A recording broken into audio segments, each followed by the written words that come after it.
Tenía muchas ganas de hablar con vosotras, Concha y Carmen. Sois las portavoces de la Comisión de Empleo en el Congreso, de los dos grandes partidos, de Partido Popular y Partido Socialista, y estamos haciendo un programa sobre el paro.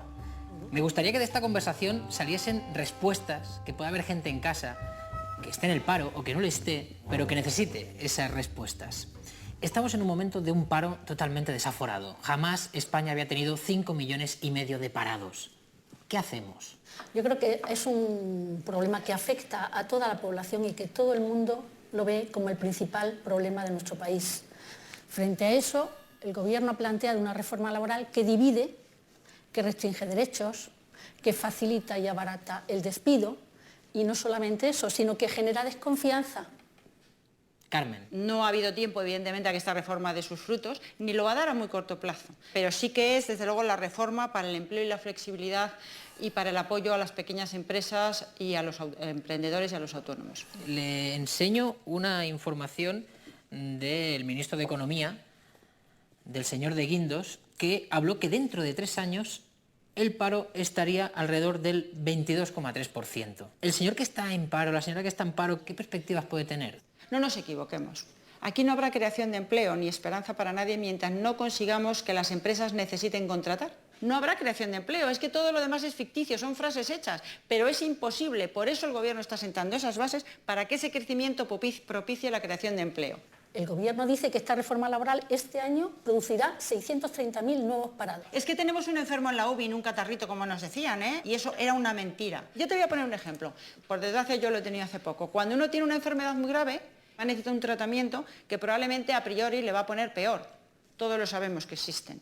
Son tratamientos muy duros por el cual usted va a pasar una temporada que va a estar peor. Pero sabemos que es lo único que a medio plazo a usted le puede mejorar.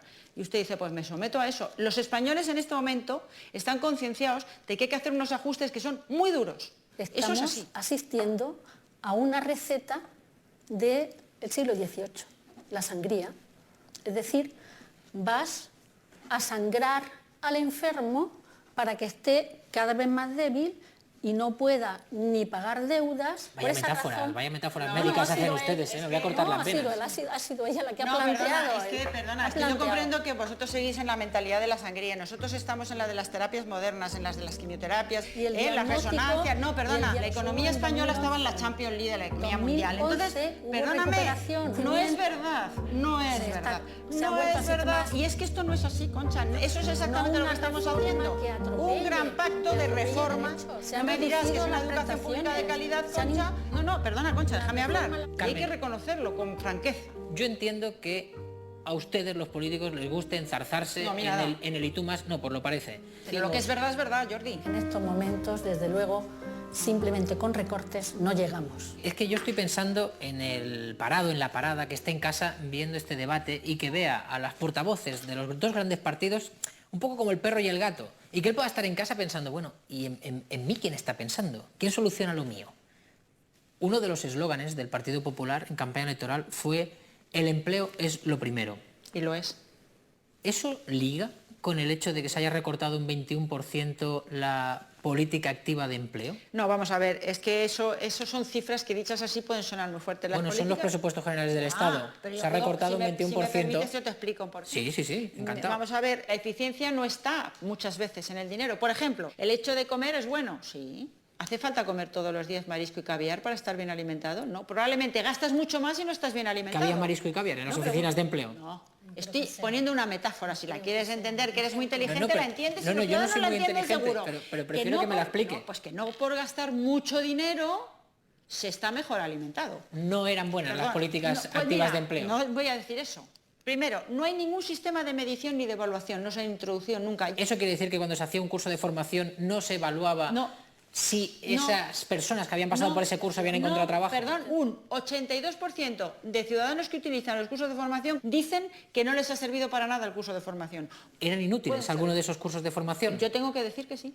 Tal cual. Yo tengo que decir que sí. Comparar, como has comparado, el marisco con una oficina yo he de empleo... comparado el gastar mucho con la eficiencia. Lo que no tiene sentido y lo que no es de recibo es el tajo que se le ha dado de un 21% a las políticas de empleo. ¿No empezó el PSOE a hacer recortes en políticas activas de empleo del 5,5%, tengo entendido, en el último presupuesto? El 21%. Y lo que ha hecho el gobierno del Partido Popular es recortar al mismo tiempo las políticas activas de empleo, la formación, la educación, es decir, todas aquellas políticas o todos aquellos elementos que son las que te garantizan el futuro. Sobre la reforma laboral, muy fácil, muy breve, ¿a quién beneficia? ¿A los parados o a los empresarios? A los empresarios porque hacen y deshacen individualmente sin que eso no es verdad, tengan Concha, por nada Dios. que opinar los trabajadores. Por favor, no podemos decir cosas que no son verdad porque los trabajadores que nos están oyendo van a decir que... Y es que esto no es así, Concha, no se acaba con los derechos de los trabajadores en ningún caso. Pero, Carmen, no es verdad. Es que a mí me duele mucho hablar de riesgo de los derechos de los trabajadores. Vamos a intentar no se pueden equivocar hablar de lo que hemos venido a hablar. Para usted, Carmen, la reforma laboral no se ha hecho pensando en los empresarios. Yo creo que se ha hecho pensando en la sociedad. Les quiero enseñar un vídeo. Es un vídeo del Partido Popular de la última campaña electoral. Es este.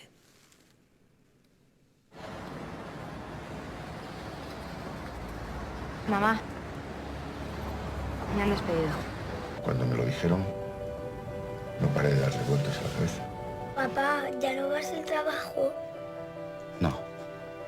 No sé por qué, pero me han echado. Hay muchas formas de decirlo, pero solo una de cambiarlo. Vota por el empleo. Vota Partido Popular. Súmate al cambio. Carmen, esto supongo que ahora que ustedes ya gobiernan, esto ya no pasa. ¿Por qué no? No sé, como decían que lo iban a arreglar.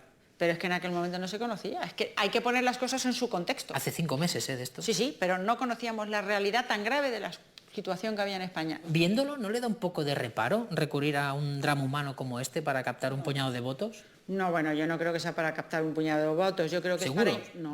Yo creo que es para informar a los ciudadanos de cuáles son las propuestas y el objetivo estaba muy claro y está muy claro. Por tanto, ¿cómo no voy a estar de acuerdo? Veo que usted no se baja del burro, a pesar de que la situación... Concha, ¿cree usted que Rubalcaba tiene más credibilidad en temas de empleo?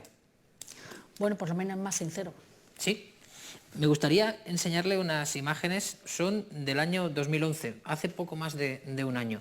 Ahora sí le digo, y estos pronósticos son siempre arriesgados de hacer, me voy a arriesgar, que creo que esta EPA marca un máximo y a partir de ahora la economía española irá creando empleo y empleo y empleo. Por tanto, me parece que estamos ante el peor momento. Ya sabíamos que enero y febrero había sido muy malo, febrero un poco mejor. Creo que estamos ante el peor momento y creo que a partir de ahora empezaremos a crear empleo y esos 4.910.000 irán bajando y bajando y bajando. Como pitoniso no lo veo yo a Alfredo Pérez Rubalcaba. Pero reconoce una realidad.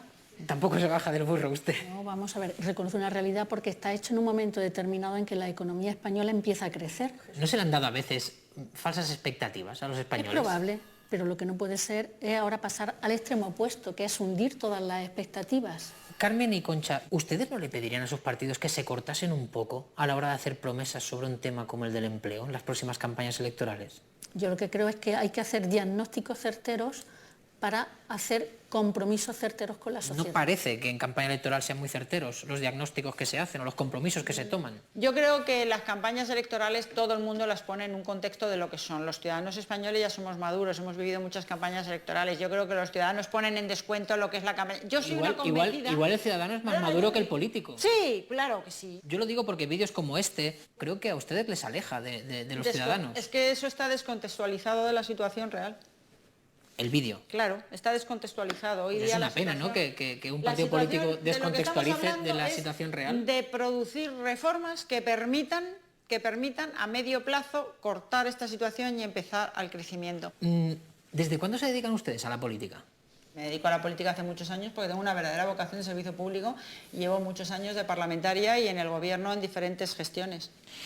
Yo mucho tiempo también. Imagínense que mañana se aplica la reforma laboral en el Congreso de los Diputados. De 350 diputados que somos ahora vamos a pasar a ser 150 y los que se quedan pues vamos a tener que tirar con 1.000 euros. ¿La aceptarían esa reforma? Bueno, habría que estudiarla, pero si fuera un planteamiento serio, riguroso e imprescindible, habría que estudiarlo. A mí lo que me parece es que eso iría en perjuicio grave para los grupos de menor representación parlamentaria. Que serían los que se quitarían de encima. Hay ciudadanos que les ven a ustedes, los políticos, a los diputados, laboralmente como unos privilegiados. También en el contexto de paro que hay, evidentemente, estamos trabajando. ¿Es así? Ya simplemente con eso estamos trabajando. Yo le doy gracias a Dios todos los días. Me gustaría que escuchasen el testimonio de una persona que vive una situación que pueden estar padeciendo muchas más personas. ¿Me permiten que le llame por teléfono? ¿Joaquín? Sí, Joaquín, estoy aquí con Carmen del Partido Popular y con Concha del Partido Socialista. Son las portavoces de la Comisión de Empleo del Congreso. Y me gustaría que le explicases a ellas cuál es tu situación actual.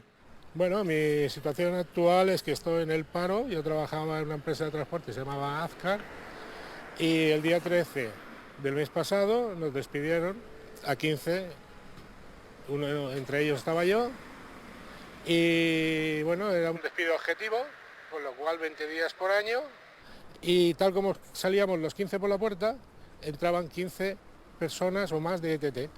¿De ETTs? Sí, de empresa temporal. Cuando nos decían que bueno, que no había suficiente faena y que por cuestiones de productividad teníamos que ser despedidos. ¿Tú qué edad tienes, Joaquín?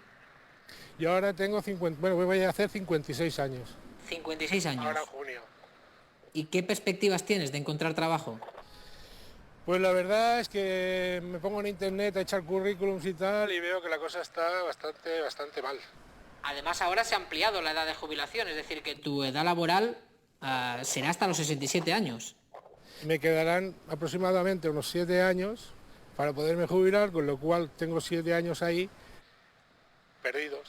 Pues nada, Joaquín, que tengas mucha suerte, muchas gracias. Vale, gracias. Joaquín es un caso que se puede haber sentido perjudicado pues por la reforma laboral del Partido Popular o por la reforma que hizo el Partido Socialista cuando amplió la edad de jubilación. ¿Ustedes seguirían votando lo mismo, conociendo casos así? Claro, porque no vamos a votar lo mismo. A pesar de que a bote pronto pueda haber gente que se esté viendo perjudicada como Joaquín. Siempre casos va a haberlos y todos son importantes y todos duelen y todos son, para él desde luego, el más importante. Pero eso es algo que no nos tiene que hacer perder el norte de que esto es algo que es positivo.